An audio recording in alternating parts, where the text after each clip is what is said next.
I'm Ethan, 24, from Portland, Oregon. I'm a freelance photographer, mostly doing real estate and architecture work. It pays the bills, and I get to explore interesting buildings.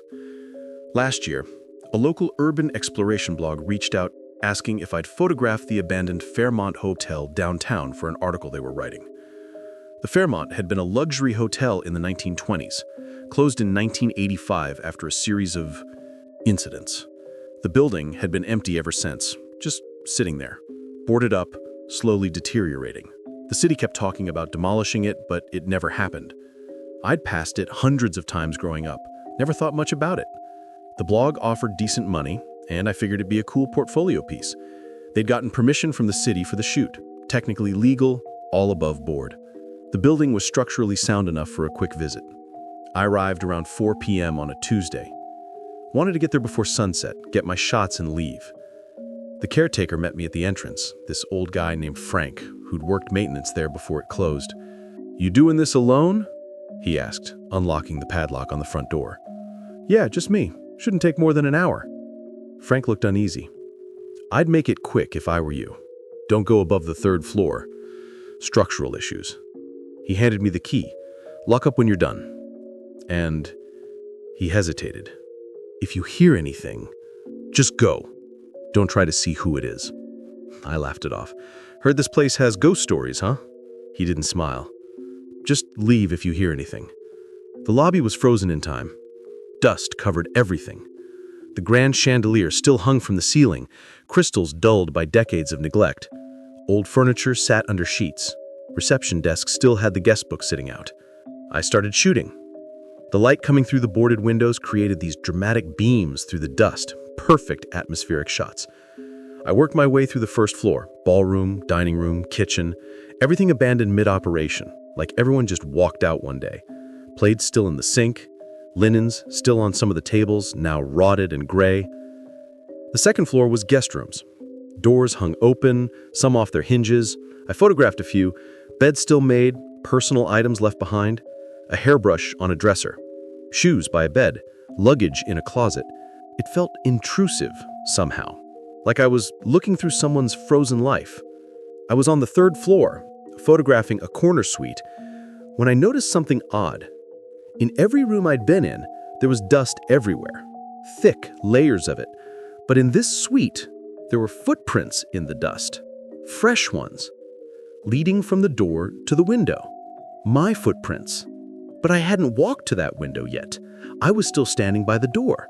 I stood there, staring at those prints, trying to rationalize it. Maybe from when I'd walked past in the hallway.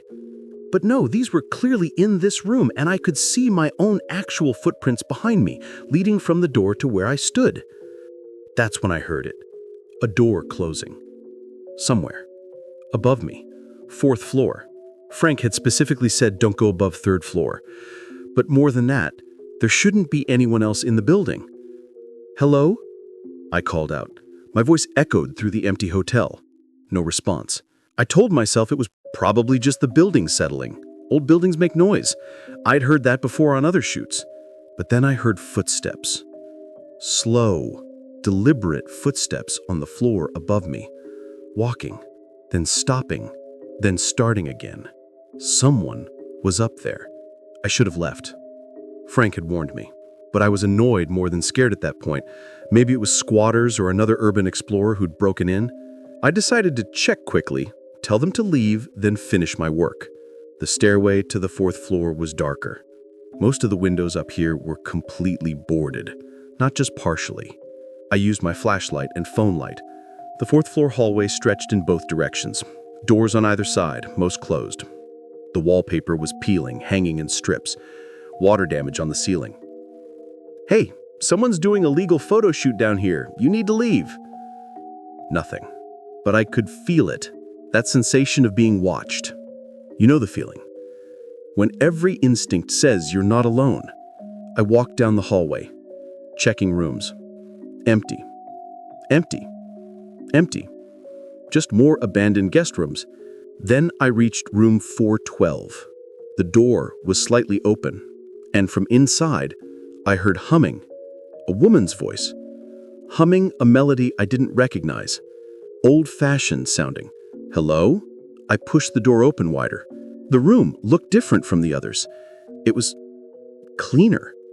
The bed was made with fresh-looking linens, a dress hung in the open closet, a 1920s-style dress, red silk.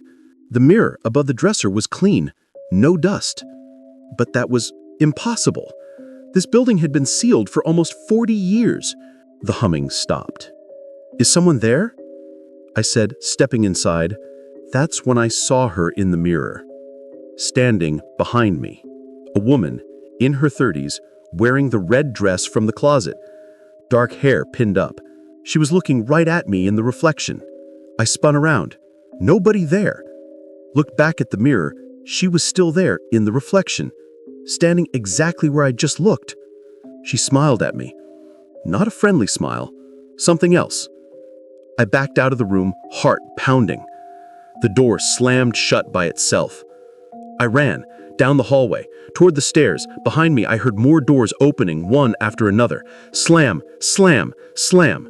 I reached the stairwell and flew down the stairs, taking them two at a time. Behind me, I heard footsteps following, multiple sets, running, getting closer. I burst out into the third-floor hallway and kept going, down to second floor, down to first. The lobby had changed. The sheets were off the furniture. The chandelier was lit, glowing with warm light. Music was playing from somewhere, jazz, 1920s style, and I could smell something, perfume and cigar smoke, faint but fresh, like the air itself had turned to 1920s, and there were people, dozens of them, all dressed in period clothing, talking, laughing, moving through the lobby like it was opening night. They didn't seem to notice me. I stood there, frozen, trying to understand what I was seeing. Then one of them, a man in a suit, turned and looked directly at me. His face was wrong, distorted, like a photograph that had been damaged and poorly restored. More of them started turning, all with those wrong faces, all staring at me. The woman from room 412 was there, at the top of the grand staircase, still smiling. She started descending the stairs toward me. I ran for the front door. It was locked. I fumbled with the key Frank had given me, hands shaking so badly I could barely hold it. Behind me, footsteps, all of them walking toward me. I could hear the rustle of their clothes, their distorted breathing. The key finally turned. I yanked the door open and stumbled outside into the daylight. The door slammed behind me. I stood there on the sidewalk, gasping for breath. It was still light out, maybe 5:30 p.m. I'd only been inside for about 90 minutes. I looked back at the building. Dark, boarded up, silent, just an abandoned hotel. I called Frank, told him I was done, leaving the key in the mailbox by the door. I didn't mention what happened. When I got home and looked at my camera, most of my photos were corrupted, just digital noise and artifacts. But a few survived. And in 3 of them, photos I'd taken of empty rooms, they were figures, blurry, translucent, but there, people in old-fashioned clothing standing in the background. In one photo, the woman from room 412 was clearly visible, standing in a doorway, looking directly at the camera. I sent the blog the few clean shots I had, minus the ones with figures. Told them I had equipment issues and couldn't complete the full shoot. They were disappointed, but paid me for what I provided. I've driven past the Fairmont Hotel several times since then, always during the day. And twice, I've seen someone in the 4th-floor window of room 412, a woman in a red dress looking down at the street. The building's being demolished next month. Part of me is relieved, but part of me wonders, where will they go when the building's gone? If you're ever offered money to photograph an abandoned building, ask why it was abandoned first. And if anyone warns you not to go to certain floors, listen to them. Some places are abandoned for a reason.